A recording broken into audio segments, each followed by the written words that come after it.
नमस्कार, मैं हूं अंकुर और आप देख रहे हैं सत्यहिंदी.com। आइए एक नजर डालते हैं अब तक की सुर्खियों पर। बीएस येदियुरप्पा के कर्नाटक के मुख्यमंत्री पद से इस्तीफा देने के बाद अगले मुख्यमंत्री के नाम का ऐलान मंगलवार शाम को किया जाएगा। शाम 7:30 बजे बेंगलुरु में बीजेपी के विधायक दल की बैठक बुलाई गई है और केंद्रीय मंत्री धर्मेंद्र प्रधान और जी किशन रेड्डी को पार्टी ने पर्यवेक्षक बनाया है। अगला मुख्यमंत्री कौन होगा, इसे लेकर बीजेपी हाईकमान तमाम नामों पर विचार कर रहा है।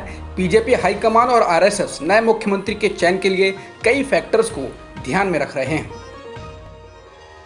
पेगासस स्पाईवेयर मामले की जांच सुप्रीम कोर्ट के मौजूदा या सेवानिवृत्त जज से कराए जाने की मांग को लेकर वरिष्ठ पत्रकार एन राम और शशि कुमार ने सुप्रीम कोर्ट में याचिका दायर की है।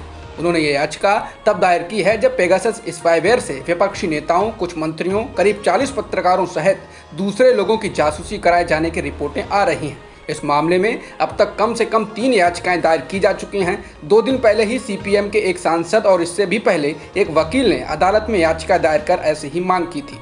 Press club of India, editors guild of India सहित पत्रकारों के कई संगठन भी सुप्रीम कोर्ट की निगरानी में जांच कराए जाने की मांग पहले ही कर चुके हैं।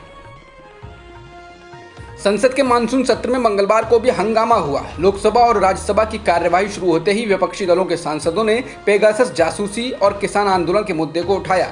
हंगामे की वजह से राज्यसभा को दिन में 12 बजे और लोकसभा को 11:15 बजे तक के लिए स्थगित कर दिया गया। इससे पहले सोमवार का दिन भी हंगामे का नाम रहा था और शोर शराबे के कारण राज्यसभा और लोकसभा की कार्यवाही को पहले कई बार और उसके बाद पूरे दिन के लिए स्थगित करना पड़ा। असम मिजोरम सीमा पर गोलीबारी हुई है और इसमें असम पुलिस के 6 अफसरों की मौत हो गई है। असम के मुख्यमंत्री हिमंत बिस्वा शर्मा ने ट्वीट कर इसकी जानकारी दी है। भीड़ ने 2 राज्यों की सीमा पर खड़ी सरकारी गाड़ियों को भी निशाना बनाया। असम और मिजोरम के मुख्यमंत्रियों ने ये जानकारी ट्वीट की है और इसके साथ ही गृहमंत्री अमित शाह को टैग किया है। अमित शाह ने दोनों राज्यों के मुख्यमंत्रियों से फोन पर बात की है। मिजोरम के मुख्यमंत्री जोरमथंगा ने केंद्रीय गृह मंत्री से इस मामले पर ध्यान देने की अपील की है। साथ ही कहा कि कछार से मिजोरम की ओर लौटते हुए निर्दोष लोगों को स्थानीय बदमाशों व गुंडों ने निशाना बनाया है। आप इस तरह की हिंसक गतिविधि को जायज कैसे ठहरा सकते हैं। इसके बाद हिमंत बिस्वा शर्मा ने भी पलटवार किया है। नए कृषि कानूनों के खिलाफ किसान आंदोलन के समर्थन में राहुल गांधी के सोमवार को ट्रैक्टर से संसद जाने के मामले में अब कांग्रेस नेताओं के खिलाफ एफआईआर दर्ज की गई है। जिस ट्रैक्टर से राहुल संसद में पहुंचे थे उसे जब्त भी कर लिया गया है। राहुल ने कृषि कानूनों के खिलाफ सांकेतिक तौर पर ट्रैक्टर चलाकर संसद भवन पहुंचे थे। इस प्रदर्शन के दौरान ही रणदीप सुरजेवाला सहित कांग्रेस के कई नेताओं को हिरासत में लिया गया था। अलका लांबा के घर भी पुलिस पहुंची थी। इसके बाद से ही बीजेपी कांग्रेस की तीखी आलोचना करती रही है। रिपोर्ट के अनुसार मोटर वाहन अधिनियम आईपीसी 188 और कोविड प्रोटोकॉल के उल्लंघन के तहत कांग्रेस नेताओं के खिलाफ मामले दर्ज किए गए हैं। रिपोर्ट है कि पुलिस इस बात की जांच कर रही है कि राहुल गांधी ने इस ट्रैक्टर को संसद में कैसे चलाया जिसमें नंबर प्लेट नहीं थी। अधिकारियों का कहना है कि राष्ट्रीय राजधानी के बीच में ट्रैक्टर चलाने की अनुमति नहीं है और ये मोटर वाहन अधिनियम का उल्लंघन है। इसके अलावा धारा 144 के तहत मानसून सत्र के दौरान संसद के पास बड़ी सभाओं की अनुमति भी नहीं है।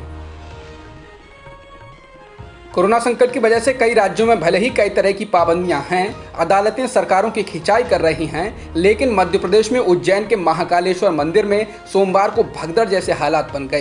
काफ़ी ज़्यादा भीड़ थी। मध्य प्रदेश के मुख्यमंत्री शिवराज सिंह चौहान जैसे वीआईपी पहुंच गए थे और फिर एक समय भगदड़ जैसे हालात बन गए। कुछ लोगों के घायल होने की खबर भी है। कोरोना प्रोटोकॉल की धज्जियाँ तो उड़ी ही। पश्चिम बंगाल की मुख्यमंत्री ममता बनर्जी आज प्रधानमंत्री मोदी से मुलाकात करेंगी। इसके अलावा वो बुधवार को कांग्रेस अध्यक्ष सोनिया गांधी से भी मुलाकात कर सकती हैं। टीएमसी के वरिष्ठ नेता के अनुसार ममता बनर्जी आज शाम 4 बजे मोदी से मुलाकात करेंगी। वह कमलनाथ और आनंद शर्मा सहित कांग्रेस के कुछ वरिष्ठ नेताओं से भी मिलने वाली हैं। इसके अलावा बुधवार को सोनिया गांधी से भी मुलाकात हो सकती है। अभिनेत्री शिल्पा शेट्टी के पति और बिजनेसमैन राज कुंद्रा को राहत मिलते हुए नहीं दिख रही है। पोर्नोग्राफी केस में फंसे राज कुंद्रा की पुलिस हिरासत को फिर से बढ़ा दिया गया है। राज कुंद्रा को किला कोर्ट ने 14 और दिन की पुलिस हिरासत में भेज दिया है। इससे पहले राज कुंद्रा को 27 जुलाई तक पुलिस कस्टडी में भेजा गया था। ब्रिटेन की हाईकोर्ट ने सोमवार को भगोड़े कारोबारी विजय माल्या को दिवालिया घोषित कर दिया है। अदालत के इस आदेश के बाद भारतीय स्टेट बैंक यानी एसबीआई के नेतृत्व में बने भारतीय बैंकों के संघ के लिए इस बात का रास्ता साफ हो गया है कि वह किंगफिशर एयरलाइंस की ओर से लिए गए कर्ज की वापसी के आदेश दे सकेगा। किंगफिशर एयरलाइंस अब बंद हो चुकी है। कोरोना का डेल्टा वेरिएंट पूरे टीके लिए हुए लोगों को भी संक्रमित कर रहा है। अब लगातार ऐसे मामले आ रहे हैं। दुनिया के 10 बड़े विशेषज्ञों ने भी इसकी पुष्टि की है और अब इस वजह से दुनिया के सामने एक बड़ी चिंता भी है। विशेषज्ञों का कहना है कि कोरोना वायरस का डेल्टा वेरिएंट अब तक सबसे ज़्यादा तेज फैलने वाला और सबसे ज़्यादा घातक भी है। पब्लिक हेल्थ इंग्लैंड यानी PHE ने शुक्रवार को कहा कि ब्रिटेन में डेल्टा वेरिएंट के साथ अस्पताल में भर्ती कुल 3,692 लोगों में से 58.3% लोगों का टीकाकरण नहीं हुआ था और 22.8% को पूरी तरह से टीका लगाया गया था। संयुक्त राज्य अमेरिका में भी नए संक्रमण के मामलों में डेल्टा वेरिएंट के करीब 83% मामले आ रहे हैं। भारत में पिछले एक दिन में 29,000 से अधिक कोरोना संक्रमण के मामले आए हैं और 415 लोगों की कोरोना की वजह से जान भी गई है, जिसके साथ ही देश में कुल मृतकों का सरकारी आंकड़ा 4,21,000 के पार हो गया है। फिलहाल सक्रिय मामले 3,98,000 से अधिक हैं। अब तक की खबरों में इतना ही। बाकी खबरों के लिए बने रहिए सत्यहिंदी.com के साथ। सत्य हिंदी का ऐप डाउनलोड करें गूगल प्ले स्टोर पर।